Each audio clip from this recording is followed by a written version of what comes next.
Welcome to the Loving Truth Podcast, where it's all about finding clarity, confidence, and peace in the face of marriage challenges. And now your host, relationship expert, and certified master life coach, Sharon Pope. Hello, loves. This is Sharon Pope, and this is The Loving Truth. Today, we're going to be talking about the stages of a relationship. I think that this is an important topic because I don't think that we really understand how marriage has moved through very natural stages.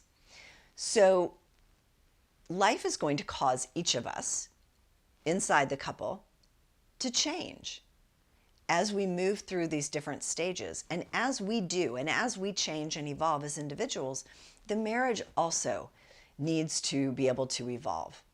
And I think when we're in these stages or moving into a different stage, we don't really realize what's happening. And when we're in it, we can't really see it very clearly or know how to fix it or how to move through it. I think we also have some expectations that are unrealistic. Like, I think it's unrealistic to be married for 20 years and then want to feel butterflies every time you see your partner, right? You want to feel that all the feelings of falling in love again after you've been together for 20 or 30 years. Like, I don't think that that's a realistic expectation once you understand where that whole butterfly feeling comes from. And as we naturally move through these stages, no one told us that we really needed to reevaluate and renegotiate how we function inside of our relationship, right? We come into relationship and we create ways in which we interact and ways in which we function, and that starts to feel good. And then we throw kids in there, and then we throw jobs and careers and businesses. Then we throw a move across the country in there, or losing parents or someone we love. Like, we throw life circumstances in there, and we're still operating on the old operating system because we haven't updated it. It's sort of like, you know, when your phone is always saying, like, time for an update, I'm going to update it tonight when you're asleep. So imagine you're still on the first Apple operating system, but trying to run it as if it's where you are today or what you need from that device today. It just doesn't work. And so I think that that's what's happening inside of our relationships. But once you can understand these stages, this is going to make more sense. Now, I know most of the people who listen to my podcast are in these later stages where they've been married for at least 10 years, usually, although not exclusively, and all the way through the empty nest years, and maybe you've been married for 20, 30, more than that, years. So I'm going to spend a little bit more time there. But we do need to talk about these earlier stages, because I think it'll help give you some insight into kind of how you got to where you are. And hopefully you will give yourself a little bit of grace, because again, no one told you about this. So you're just sort of living and learning as you go. All right. So let's begin in the dating phase. If you can think back to when you were dating the person who is now your spouse, and how you were feeling and how you engaged and kind of who you were and what you valued, right? And what you paid attention to. Those times when you are dating and you're falling in love, it feels pretty effortless, right? Because you're learning about your partner. You're really approaching it from a place of real curiosity. And I bet it feels easy to understand your partner. And I bet you might really feel understood by your partner during that dating phase. You probably agree on many things. You probably laugh at the same jokes, and the same people probably annoy you, right? And this is us at our best. This is us trying to woo and keep our partner. So that's why when every once in a while someone will ask me about their dating partner or something and how it's not going well in the dating time frame, I'm like, look, this is them at their best. It's not going to get easier. It's not going to get better just because you get married. It's going to get so much harder. So this is us showing up as our best. And that's why things feel much easier. This is also the place where it's easy to navigate being part of a couple and also being an individual, because you're not yet married. Even if you're committed, you're not yet married. You may not be living together. In this phase, we get very focused on finding the right one, like the one that I'm going to marry, right? And sometimes what we consider to be the right one, we base that on the good times when we really should be basing it on the bad times. Like, who is this person when the stress is really high? When there's a lot of challenges, right? When they really get squeezed, what comes out? That's really what we need to base lifelong decisions on about a partner. But again, no one told us this. Falling in love is a documented brain state, my friends. Here's what I mean. Dopamine floods the body and the brain. And if you hooked up a brain scan to you when you're falling in love, it would look very similar to a coke or heroin addict, either on drugs or seeking their next fix. It is literally a documented brain state. Which, by the way, falling in love, that's what's happening when you're dating. It's also what's happening when there's an affair, right? So that's why sometimes we think it feels like a drug or something that we can't pull away from, because literally, chemically in the body, that's what's happening. Also, once a person is in love, their cautious, critical thinking pathways in the brain shut down. So all the red flags that we should have seen, that we did see, we explain away. So that's the whole dating, falling in love phase. Now let's move on to engagement. Now, this is still like you're living in the fairy tale here, right? Because now you have these big dreams about the wedding and about your future. So you're filled with love and you're filled with hope and how you think it's going to be. And you're probably, if you said yes and you're engaged, you're excited about your future with this partner. Desire at this phase is still strong because you're planning a future together. So there's sort of embedded into where you are at in your life some degree of adventure and what's unknown ahead of you, and even some spontaneity. So desire is still really easy. And many people view this phase of getting married as the finish line. I view it as like the starting gate. And I think if we would have more conversations about that, like this is when things really start. It's not like, oh, now you found your person, you can check that box. You can check that off your list, your life list of things you want to do. So engagement is also like you're still like living in a fairy tale to a certain degree. And that's why that time is going to feel very different than later on after 20 years together. Okay, next is when you're newly married. Newly married is when you are learning who your partner is in the context of marriage. Now, there's going to be some things that you didn't notice before that now you're noticing. And there's going to be some things that your partner did that didn't bother you before. You thought they were cute. Now they're kind of bugging you, right? Like if you thought your partner was super charming and you loved that they were always the life of the party, like now it might just kind of irritate you. I remember a long time ago, a friend of mine from college, she'd been dating this guy in college, and so I knew both of them, and I thought he was hysterical. Like I thought he was like the funniest guy. And they got married, and I don't know, it was probably like a couple years into their marriage or something. I remember talking to her, and I said, "You must just laugh all the time." And I was sincere, and she goes, "Oh yeah, all the time." And she rolled her eyes.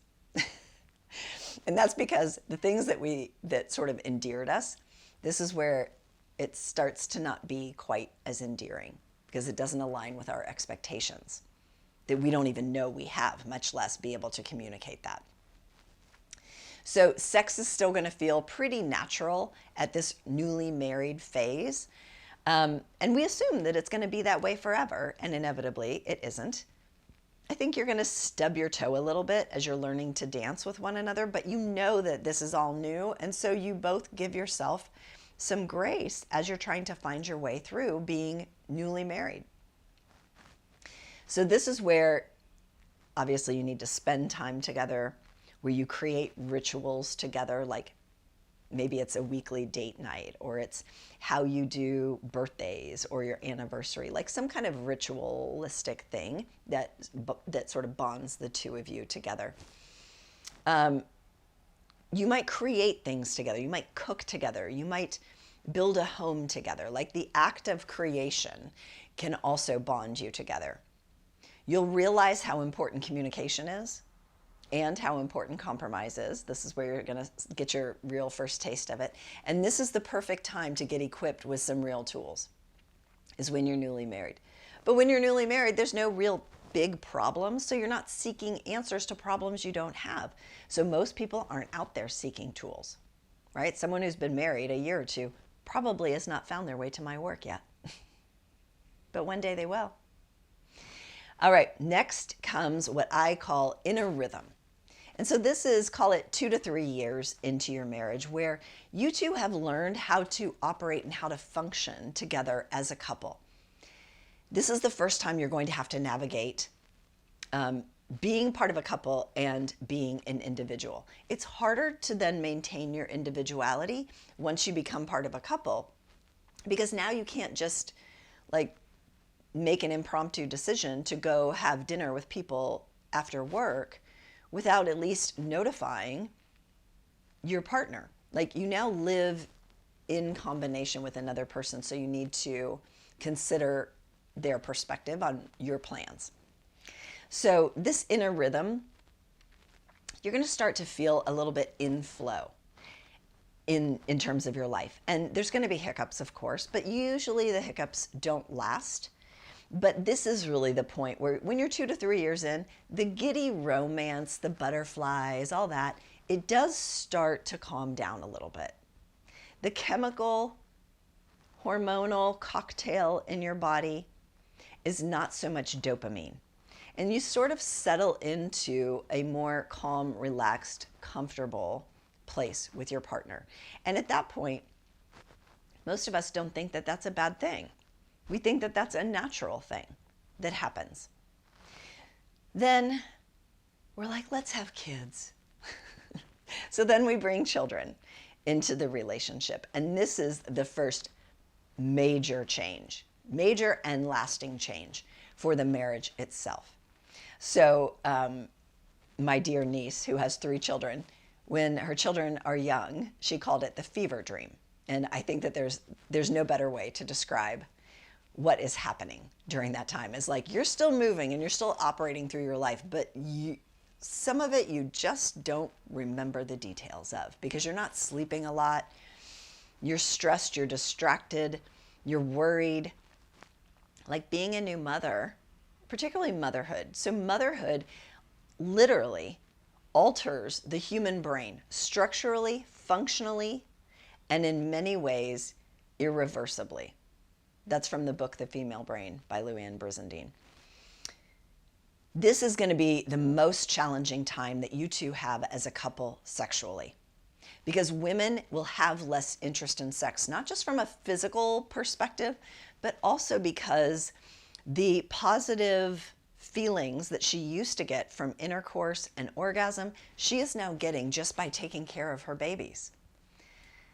If you looked at a mother's love, like a mother looking at her child, call it a baby, an infant, young toddler years, and you hooked her brain up to a brain scan, it looks the exact same way as romantic love. And her dopamine levels are elevated. And so this is one of those reasons why for a mother, we pour all of our time and attention and focus and love and energy into our babies, not just out of necessity, but out of those dopamine hits that we get. And that can create some challenges for the marriage itself. I think this is the most challenging time that you will have in your marriage. And it's going to create new challenges that if you don't address them in your marriage, then those challenges are going to stick around for the next several decades. And they're going to continue to impact your relationship. But again, no one told you this, right? When you were reading the books about what to expect when you're expecting, there probably wasn't a lot in there about the ways in which you're going to need to renegotiate or reevaluate your marriage during this time so that you two don't lose the connection that you need as parents and as a couple. This is the time when most of us stop investing in our marriage. We invest in our kids in a big way, but we stop investing in our marriage because there's only so much of us to go around. And most women during this time are pretty challenged with prioritizing their husband or prioritizing their marriage. They think it should be unnecessary because there's so much else to do with the kids. And they'll even resent their spouses if the husband needs anything from the wife, because there's so much on the mother's plate. And I think we also very, maybe naively, but it also comes from a good-hearted place of there will be time for us as a couple later, but right now we need to focus on the kids. But I don't know when that time is, and there is no real clock on it. And sometimes that's decades later. This would be the time to add some structure to your relationship. And that's like, weekly date nights, and that can look any way. This is the time where a little bit can go a really long way in terms of keeping the two of you connected. Once you put the kids to bed, you have 10 or 15 minutes before you start getting ready for bed, or you just fall asleep, or you turn on the television for the two of you to connect, right? It's 10 or 15 minutes at the end of the day. But if you didn't do that, then you're going to find yourselves being somewhat disconnected during these fever dream years. And both of you are probably going to be thinking, well, it'll eventually get better. This is just a phase. But the problem is that disconnection doesn't automatically go back to reconnection.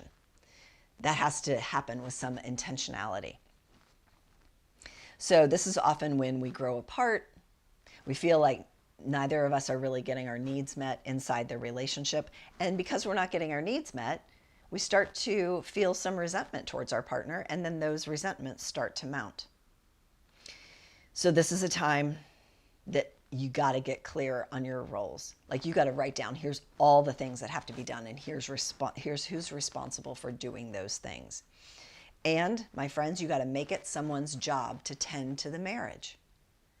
No one tells you that either, do they? Like, ideally, it's the non-front row parent, but someone is tending to making sure that we stay connected as a couple. Because when we are connected as a couple and we feel strong and we feel secure, isn't that going to make our children feel more secure? Right? When their foundation is solid, don't they feel more secure? Don't they feel safer? And long term, you being in a healthy, loving, connected relationship shows them what marriage and love can look like. But when we pour all of our efforts into them and we neglect our marriage, what we're showing them is that's what's going to happen. As soon as you have kids, you lose that connection as a couple, and that's what's supposed to be natural. And then they learn that love and marriage is filled with animosity or arguing or two people that don't even really like each other. Like, we show them what love and marriage looks like, and then lo and behold, their marriages start to resemble ours, just like some part of our marriages resemble our own parents' marriages. And so the same thing is happening for our children. But many of us don't do that, right? We don't prioritize any degree of our marriage when we're in the fever dream years. But then we get to a place of what I call breathing room. So for everyone, this is when kids are at a different age. It depends on your kids. It depends on you as a couple.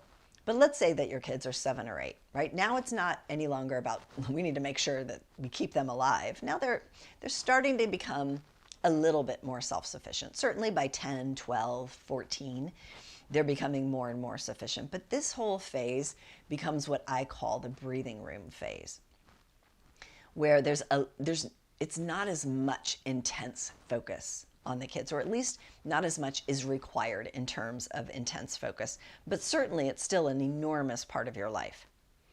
However, if you didn't create structure in your marriage during the fever dream, you got to do it now. Like, when we're telling ourselves this is just a phase, there will be time for us, there actually is time for you in that breathing room phase. But you got to use it. And most people don't do that. This is a time to rebuild desire, because it's not going to magically just reappear, right? We've got to rebuild that connection. And When that starts to feel hard, or we start to think, well, it should just magically be there, then that's when we start to question the marriage. So it's really in that breathing room phase that now we've sort of come up for air, and now our partner feels super disconnected from us, and we don't know how to bring it back. This is the time that couples should be working on their marriage, but often we don't. The average couple will wait 6 years in the struggle before they actually seek help. And so by then, now you have all the fever dream years and at least 6 years into the breathing room phase of where these challenges have been there and the resentments have been mounting and the disconnection grows wider. Now the marriage is in trouble. So this is the place where it's going to require a great deal more conversation between the two of you. So if you haven't gotten good at really communicating and working through challenging times and repairing upsets, it's really going to bite you in the butt here, because the decisions are much more complex as the kids get older, and the arguments tend to stick a little bit more, and the ramifications of those arguments tend to have a deeper result. So it's really important. This is the time when you both are going to need frequent physical touch, and I mean non-sexual physical touch. But if you're feeling disconnected, you don't want to touch your partner, and you've gotten out of the habit of holding hands or touching each other in non-sexual ways. You're going to have more time and space together, and my best advice is to use it, right? So many people they'll only go on vacation when it's a family vacation. God forbid they take a weekend away with their partner on a consistent basis. And so, of course, the relationship is challenged.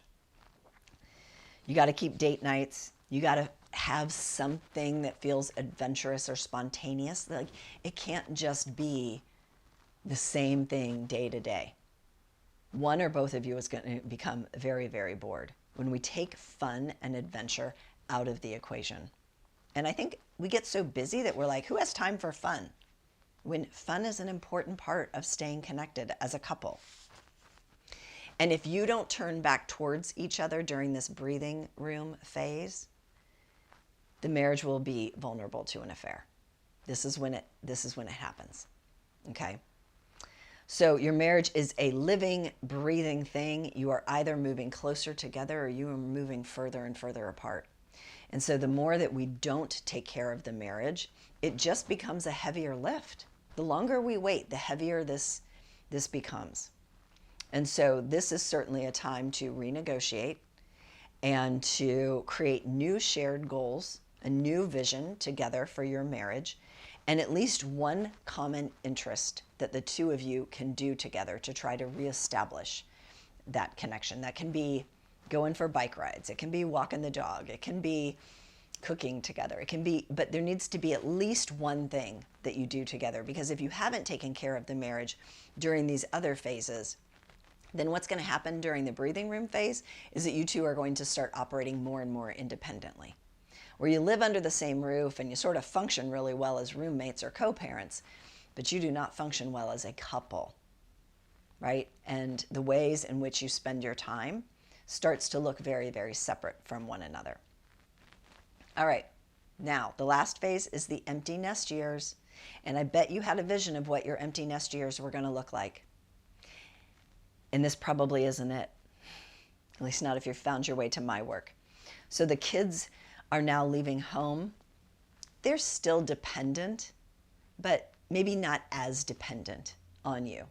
Certainly not as they were when they were much, much younger. And here's the thing that I want you to realize and why this is so important. It's not just about the kids, it's also about you. Because you've poured so much of the last 2 decades into your children and into your family life and home life that maybe there wasn't a lot of space for you as an individual. And now there is. And sometimes that can feel really good. I think at first that sounds really exciting. But it's not always exciting. Sometimes it's terrifying. Sometimes it's just like, it feels like an emptiness that you don't know how to fill. Because you've been getting your energy from your children for so long that now to create energy for your own life within yourself feels like a foreign concept. And so then there's this feeling of just disgruntlement, just irritation in your own life, and you don't know how to bring that back. You don't realize that you need something now for yourself and for you as a couple. So many people are discovering who they are at this new phase of life. Like now you're late 40s to mid 50s. You are not the same person you were when you got married. And so it's time to sort of reintroduce yourself and to one another, because you need to discover who you are as a couple at this stage in your marriage. And so, of course, it's time to renegotiate again, because the things that worked for you 20 years ago are not going to be the same things that work for you today. And what you wanted 20 years ago is not what you want today. And that is normal.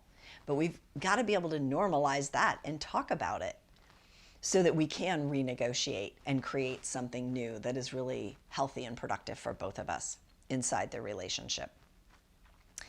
If you didn't invest in your marriage in all these steps that came before, and you just figured it would take care of itself, the empty nest years is where you start to feel really hopeless, because that distance is now so wide and your partner feels like a stranger, feels like a roommate, and feels like not enough for what it is that you want in your life today. Now, the other thing that is very real and very relevant to our relationships is that in those empty nest years is also when our hormones are changing for both men and women. So for women, our estrogen is declining, as does our testosterone, which is the rocket fuel for our sex drive. So that's one challenge. But the other, with the estrogen declining, means that all that caretaking that we did and wanting to tend to everybody else and please them and make sure their needs are met, we're not really interested in that anymore. We're finally interested in pleasing ourselves. But that can be very disorienting for our families who have never seen us that way, and they don't understand what's happening. And for us, when we're feeling like, hey, it's time for me to please myself, that can make us feel very selfish. So then we feel guilty, or we feel a little rebellious about it. Like, I've put my life on hold for 20 or 30 years. Now there's time for me. And so now it comes through like with a little bit of aggression. And that can create some upsets. So women's oxytocin during pre-menopause and post-menopause is also down, which means we're less interested in emotions, and we're less interested in keeping the peace and keeping harmony in the family, right? We might really want to dive into something new, because at this point in women's lives, as their hormones are changing, it doesn't mean that they're slowing down. It's actually a difference between men and women, where men, their hormonal changes cause them to slow down a little bit and become a much gentler, kinder version, where women's changes in their hormonal cocktail make them sort of dial up what they want to create and what they want to do in their lives, which I think is really exciting. But if you don't understand that dynamic, then it just feels like a lot of change all at once that you're both trying to navigate and wage your way through without any real understanding of what's happening. And so men's changes, their testosterone and vasopressin are also declining. The oxytocin, which has a calming effect on the brain, that is increasing. And that's what's ushering in this kinder, gentler man who you might see become a little bit more affectionate or a little bit better of a listener. Maybe a capacity for greater intimacy, because they're past that phase of trying to prove themselves and trying to climb the ladder and know where they are in the pecking order. They really, at this point, they really just value their family and the people that they love. And I think what I would tell you about those empty nest years is that it's not over. And it doesn't have to be over for your marriage either. Just because it doesn't look the way that you thought it would, or because you might have lost your way in the process. You can find your way back to one another and have a much richer, deeper, more meaningful relationship that isn't focused on making sure that everyone else is tended to. This is the time that you do have for the two of you to come back together, should you both want to be able to do that. I think you know one another better than anybody else does on the planet. I think at this point you've been through a lot of challenging things together, and I think you've built some amazing things together. There's probably human beings on this planet that would not exist had the two of you not decided to come together and try to love one another the best that you can. So it's an important time to see if you two can find your way back to one another if you lost your way. And I want to begin where I started with, which is you got to give yourself some grace. Because I bet as I went through this, you were like, nope, we didn't do that. Yep, we didn't do that. We made that mistake. Yep, didn't do that either. But how are you to know?